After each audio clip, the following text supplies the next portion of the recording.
time for our first ever book battle. Ho, ho, ho, ho. A battle royale of sorts. Yep. I can't think of a pun for your book. No. We are going to compare and contrast the book The Hunger Games by Suzanne Collins and Battle Royale by Koshun Takami. Yay, Hey, you got it. I got it. I got it.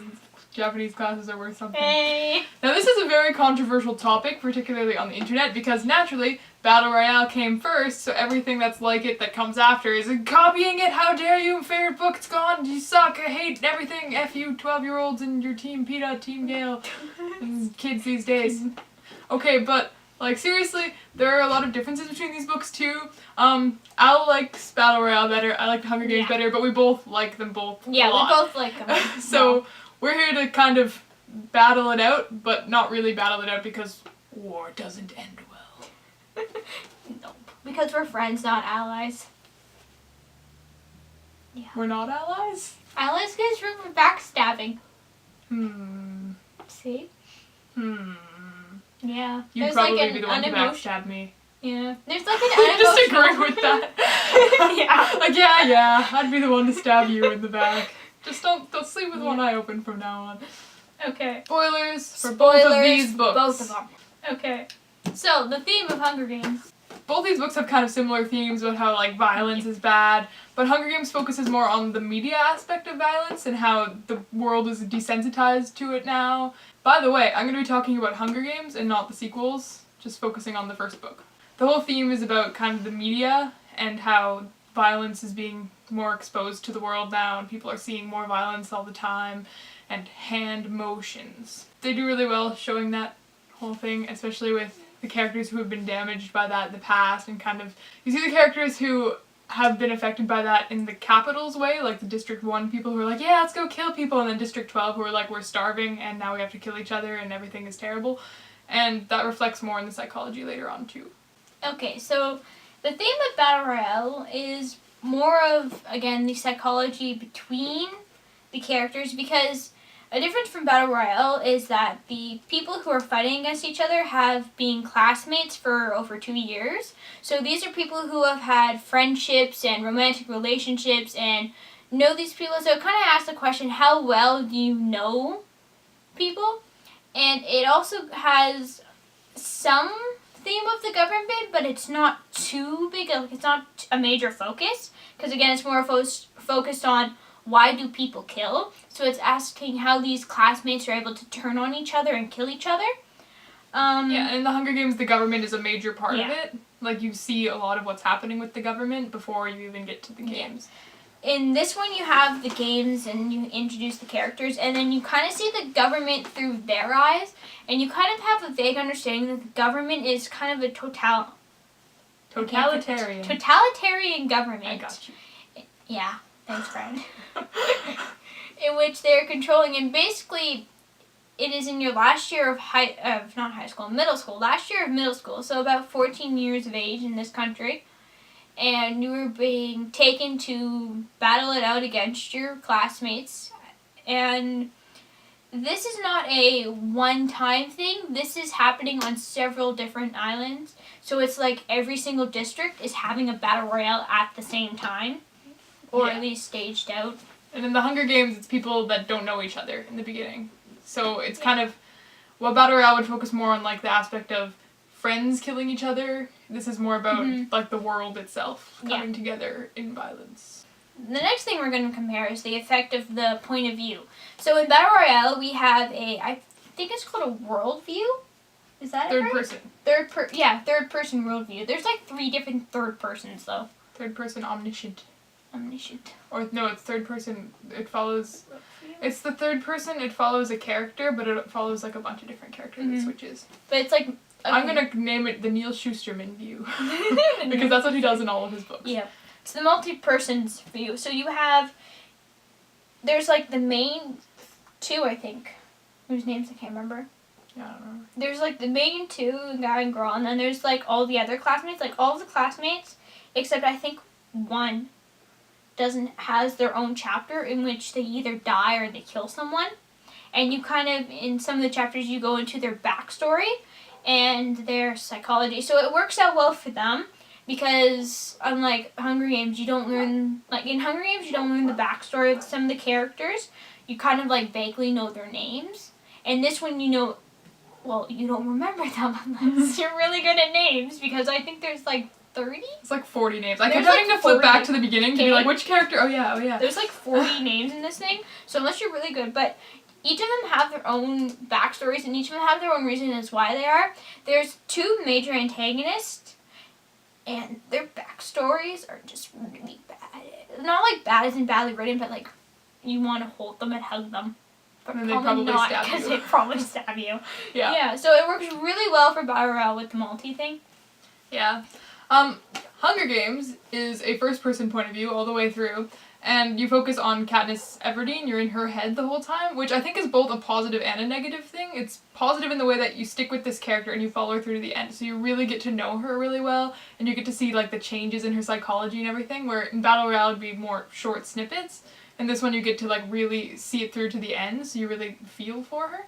But at the same time, you can't focus as much on the other characters and like their backstories. It's more about how Katniss is interacting with them, which you really do get a feel for the characters, like they're realistic, but at the same time, I wish I could have known more about a lot of them. Like, I don't know if Katniss is necessarily the most interesting narrator. That's like a big criticism of this book. Like, I do like Katniss, but there are a lot of other characters who might have been interesting to know more about.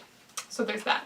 But I think that first person does work really well for like what she's trying to get across, like the whole thing about like affecting a child who starts out kind of innocent, but even though she doesn't start off completely innocent, but then corrupting her through the games and just following the one person. That flows into the idea of characters, which is what we're going to be contrasting next. The characters in the Hunger Games are really well developed, especially Katniss, because you're in her head the whole time. I mean, I have a couple gripes with some of them, like Prim acts too young for her age. I think I mentioned that before. That bothers me. But I really like Haymitch is fantastic as a mentor. You can see kind of his personality by the little quirks he has and the little ways he acts. Same with the other tributes, like Peeta, who grows really close to Katniss, and Rue, and even the people Katniss doesn't interact with as much, like Thresh. You really get a feel for who they are just by the little things they say and they do, and it's really, really intensely psychological. Like, everything they do, you can kind of trace back to some horrible thing that's happened to them, and it kind of breaks your heart a lot. But yeah, all the characters are really realistic and I love them, especially in the other 2 books, but I'm not talking about those, so. Okay, so the characters in Battle Royale, basically you have 2 main characters that you follow their story all the way through, and that is Shuya Nanahara and Noriko Nakagawa. Oh, there's like 40, okay, there's 41, I think? No, 42. 42, and there's exactly 21 males and 21 females. It's cool how that worked out. Good luck memorizing all of them. With the characters, it's basically like a simple classroom characters. So you have, again, Julian, you have like a childhood friend of his, and you have close group of friends, and then you have some of its friends who they're like associates, or they're like friend of friends. And it goes through, again, all these multiple different characters. So you have the 2 main antagonists of the classmates. And there's the one who is, I think it's in which he doesn't have any feelings that allows him to kill all of his classmates, who he's known for his entire life. And then you have the girl who is basically revengeful against society for making her what she's become. So then you have the director, whose name I also do not remember, hired to run the Battle Royale, and he's a really upbeat and happy, so again it shows. There are too many characters to talk about, and most of their names I don't remember. I think the main focus is the 2 antagonists, 2 protagonists. There is the side character who's important, and his name I also do not remember. And then there's, I think it's Choco, whose uncle was a part of the rebellion. So he's all about like taking down the government. He would probably be the one who would take down and save this country, basically. So, naturally, when you talk about characters, you also have to talk about the romances, because that seems to be what the entire teenage girl fandom focuses on. Do I get to focus? Yeah, okay, so the thing about the Hunger Games romance is that it gets taken out of context a lot. The entire fandom A lot of people will be like, oh my god, Peta's so hot. Oh my god, Gale is so much better. Oh my god, Team Peta or Team Gale. You are missing the point of this entire series. In this first book, there's basically no romance going on between Katniss and Peta. You are in her head the whole time. You should know this. Everything Katniss is feeling for Peta is overclouded by the fact that she's trying to survive. And all of the things that she's expressing towards Peta, all of the like kisses and everything, are just for the camera. And she does that. You can see her puzzling out in her head, like, oh, one kiss equals this much food and everything. Also, did you know that if you're in danger, your romance spikes up? Psychology, everyone. Yeah. So that's interesting. So even with this extra thing, she's still not really feeling anything because she's just a kid and she's just trying to survive. Yeah. I feel like Katniss really does love Peta later on, but she's more just trying to survive. Friend. Okay, but it's... These two are similar because at the end, two characters escape. And it's like the boy and girl who've been kind of getting together all over the whole thing. So, the romance in this is probably lacking because I don't think there's actually been any kissing in this. Not entirely. They've been more open at the end. Yeah. They're... Like, again, it's the classmates, so there are, like, some crushes between the classmates, and there are some couples, and there are some not couples. Yeah, there's, like, the one couple, I think, spoilers everyone, that commits lover-suicide together, and it's kind of really heartbreaking to read that, because they kind of say, we're going to have to kill each other, so we'd rather not kill each other, and we'd rather go together. But when you read it, you also realize they don't want to die. They want to live a happy life. Are you gonna cry? I'm gonna cry. Yeah. Your voice is like, I just wanted them to be happy. Yeah. They had like, I think they had like a paragraph as their chapter, and you just already had that feelings. Yeah. But the main romance is basically the two, Noriko and Chuya, but theirs is more developed along the way where they're more focused on surviving because unlike the Hunger Games, they don't have to put on a show because they are not filming to the world. The world is not broadcasting this, right?